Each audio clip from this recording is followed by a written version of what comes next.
We're back with Wally Smith, biology professor at UVA-Wise. Wally and I talked the first 15 or so minutes about hellbenders and snakes and all that wonderful stuff. One of the things I wanted to ask Wally is, here we are, we're living in Central Appalachia. We're living in a region that has a long, well over a century history with coal and extractive resources. And historically, those things have been pretty bad for the environment. How hard a job is it to be, I guess, kind of an environmental watchdog? Environmental science, and certainly you have some opinions about what you see sometimes. I mean, how difficult is that? It can be difficult, but not as bad as it might seem. And I think, when it comes to those kind of topics with the community side of environmental issues, it's really important to distinguish kind of the academic research-based side, where you have to, remove yourself from the situation, be, objective, and look at the facts and the evidence behind, what's happening, what's the cause, what are the impacts, and how do we address it. That's kind of one angle. And then the other angle is the more, what do we do about it once we know that the problem is there? And that's kind of the more challenging part, not really, locally or regionally, but I think universally, when you start to have an issue that has ties to, economic considerations or considerations in the community, jobs, that type of thing, that becomes a much thornier issue. But I think what we're seeing in the region, and I've certainly seen this in my roughly a decade now, which sounds crazy to say, living in the region here, is that really the projects that tend to work and the environmental issues that tend to, have some movement behind them are issues where the community, the scientists, the activists who are working on that issue as well, they all come together, as well as, with the industry people, and say, we're going to acknowledge that we've got a problem. There's impacts happening from certain activity. What can we do about it? And it's really that conversation, I think, that happens across all these stakeholders, where the more inclusive it is, the more likely it is you're going to find some kind of common ground that maybe isn't going to benefit every single stakeholder in that conversation the same way, but it can still end up being mutually beneficial for, industry considerations and the environmental considerations. And I think the healthcare example that I used in that first segment is really good, because there you've got scientists who care about hellbenders and about water quality, and also landowners who maybe are caring about how best to farm or how best to use their land, coming together and finding that common ground. And I think that's really, the key part of moving forward with those kind of issues. It's one of those things. I grew up in this area. I grew up on the Powell River, and I remember when I was a kid, we would go fishing, and a good day fishing on the Powell River in the late 1970s, early 1980s was maybe catching 3 or 4 red eyes. Well, now you can go to the Powell River and you can catch red eyes all day long. It's no big deal. That is how how much cleaner that river is now. And I grew up knowing people who, in the summertime, when their kids would go to the river and swim, they'd send them with a bucket and tell them, bring back a bucket of coal, because you could easily get a 5-gallon bucket of coal out of the river. You don't see it. It's probably under the sand, but at least it's under the sand. It didn't make it under the sand then. But it's kind of funny to me, because those are the kinds of stories virtually everybody around here will agree with. And what I have found, and I don't want to put any words in your mouth, but what I have found is that there are a lot of people in this region who are absolute environmentalists. But if you called them one, they might punch you over it. Yep, that's exactly true. They really are. I mean, if you listen, if they drove by and they saw somebody dumping, neon green stuff off a bridge into a river, they'd stop them, because they don't want their fish to that, or they don't want their cows drinking that water or anything.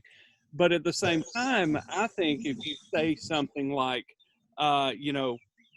you're costing us jobs, then all of a sudden everybody kind of forgets that they're opposed to dumping neon green stuff off the bridge into the river. And I've always found this to be a very odd kind of dynamic.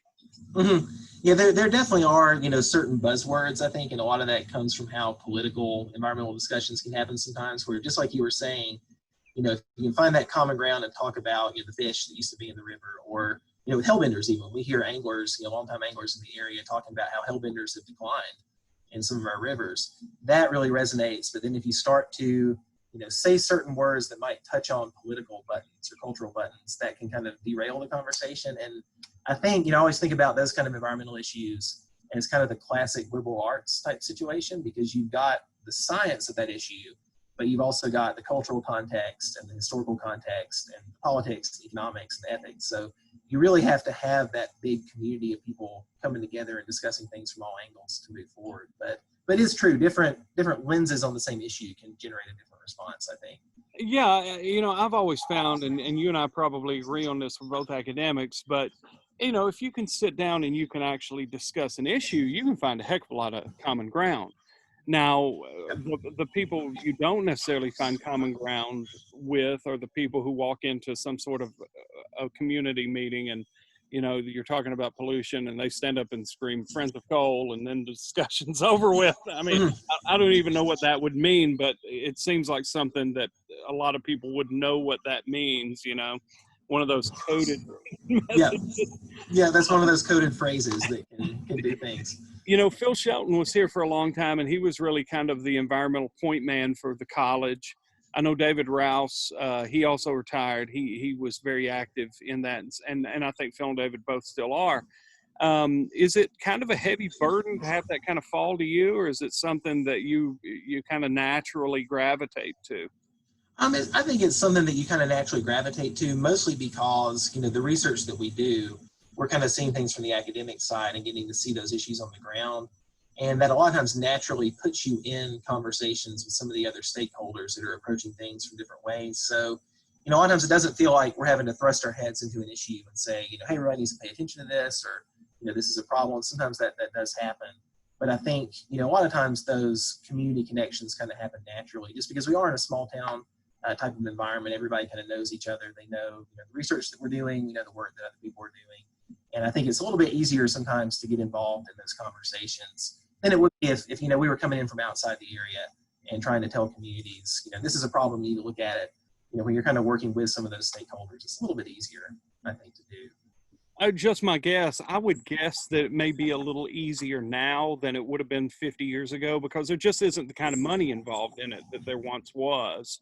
Yeah, and I think associated with that, there's kind of some more socioeconomic changes that are happening, and I think it's become kind of more of a point of pride, not necessarily to say they're environmental issues, but we're not going to talk about them. But instead, if we're going to move forward, we have to talk about these issues along with our economy and some of the issues that we have there. I think it's become a little more culturally accepted, I think, to put some of those issues out in the public and really talk about it and get people together that historically maybe wouldn't have talked and wouldn't have joined hands and worked on issues together. And the state is throwing some money into this stuff. I know that the state has started putting in more boat access on the Clinch River. I know that from the Castlewood area, they have a lot of canoeing and kayaking excursions. That's got to have some economic impact, or not economic impact, some environmental impact, although probably not as much as the other stuff. I'm assuming you're active in some of those, at least those early discussions when they start talking about what they're going to do and how that may impact things. Yeah, that's I think maybe the next environmental horizon for the area, which sounds kind of weird because you think about putting people on a river or getting people out into the national forest. They're seeing nature, they're developing a better appreciation of it, and typically that leads to more of an acceptance of environmental issues. But we're starting to see, not just here, but nationally, I think this is even an international discussion happening in the environmental world right now, is what are the impacts of increasing that tourism infrastructure? So are folks on the river totally inadvertently dragging boats over mussel shoals where there's endangered species there? Or, I think about the Devil's Bathtub down in Scott County. That's kind of like a flagship example of overuse now, where really not due to anybody's fault, there are all these people that are coming to this one trail. How do we address some of those issues and still let people see what we've got here, enjoy the outdoors, but minimize at the same time some of those impacts? And there's discussions happening right now about how do we do that? How do we grow that part of the economy? And I think probably over the next 5 to 10 years, that's going to be the big kind of environmental horizon in the region that people are moving towards. I think my dog Buddy has an opinion on this. Yes. He's a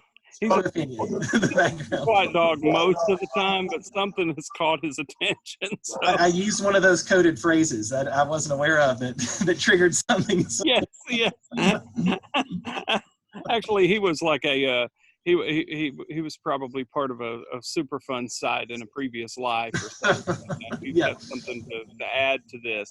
I was going to ask you, just the other day, and we've been seeing a lot of this. I haven't been to the Devil's Bathtub yet. Everybody seems to have gone 6, 7 times, but I haven't made it. Just the other day, we had a heavy rainfall, and apparently we had at least one really big group that had to be night rescued over there. Do you Yeah. know anything about that? Yeah, I mean that. I think that's a great example of some of the risks. Not really an environmental risk, I guess, but some of the safety risk of the growing tourism economy is you got a lot of people going out to that site. Scott County has recently done a great job, for example, of warning people about some of the dangers. But people may not be reading stuff online. They may not be doing research when they come out, and then just you get a freak thunderstorm that's dropping a lot of water, and sediment and debris into the river, and then it rises and people get stuck.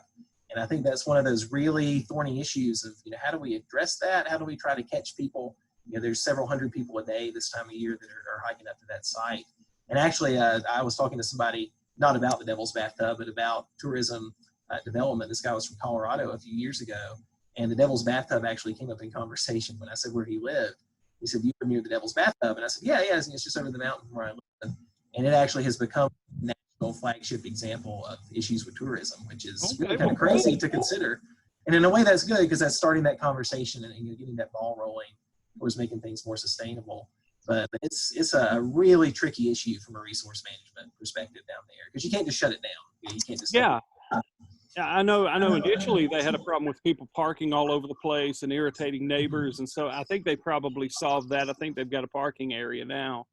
Yeah, they got some grant funding, I think, to make a new parking area, and I don't know how many cars it holds, but it's probably not enough because I've heard there's several hundred cars coming in, so it's really tough for the managers and the folks promoting the area and the local landowners. It's a really multidisciplinary type issue that people have to grapple with. One of the explanations for the reason of the stream rise, et cetera, the other day was the logging upstream. And I look around, and from where I'm sitting, I can see at least 2 or 3 tracks that have been logged within the past 2 or 3 years. We're doing a lot of logging around here, and that certainly has an environmental impact. Is what happened at the Devil's Bathtub kind of a perfect example of what happens when we do what we do?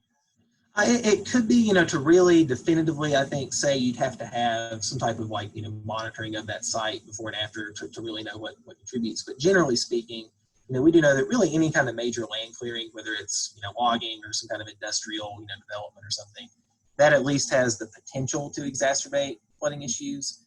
And a great example is in this part of the world, when we have wildfires, that really are just naturally caused even, they can even increase downstream floods just because that vegetation's not there anymore. It's holding some of that water and sediment. So, it's certainly a concern. And I think we'll see more stuff like that, whether or not that particular, instance was tied to logging. I think we'll see more issues where different types of extractive industry maybe are running up against the tourism economy. That really hasn't happened too much yet, but I think it'll be a point of friction probably going forward that we really don't have any answers to right now. I think that's why having those open, inclusive discussions within communities is so important because you can get the industry folks and the tourism folks in the room, the local landowners in the room, and at least hopefully start a conversation towards hashing some of that out. But yeah, it's definitely a point of concern. Really definitively saying one way or the other is tough to do, but the concern is at least there just given what we know. So I think what I read on the Kingsport Times news site, somebody was talking about that, and they were fairly convinced. Well, they were fairly compelling with their explanation. But then again, it's easy for me to sit where I'm sitting and I haven't even been in a Devil's Bathtub. What do I know about it? It may sound, it may sound just a wonderfully convenient explanation to me when it may not be actually. Yeah, and the challenge with that, any kind of land use, it goes to something, and this is kind of a little bit of jargon, but something called non-point source pollution, where something like sediment or runoff, you can't point to a pipe that it's coming out of. It's coming from dispersed sources across the watershed, and those are notorious, for being able to study and say that this one particular thing caused a problem. But generally speaking, we know that at least certain patterns of land use can trigger that. But it's a concern if you've got hundreds of people in any stream and there's any kind of land use happening upstream of that. That's always potential for some issues at least. Well, we've got Wally Smith. We've been talking about a variety of topics. This section I guess, chapter, we were talking about land use and some of the challenges of being an environmentalist and an academic who has considerable environmentalism credentials in Appalachia. But we'll come back for another segment.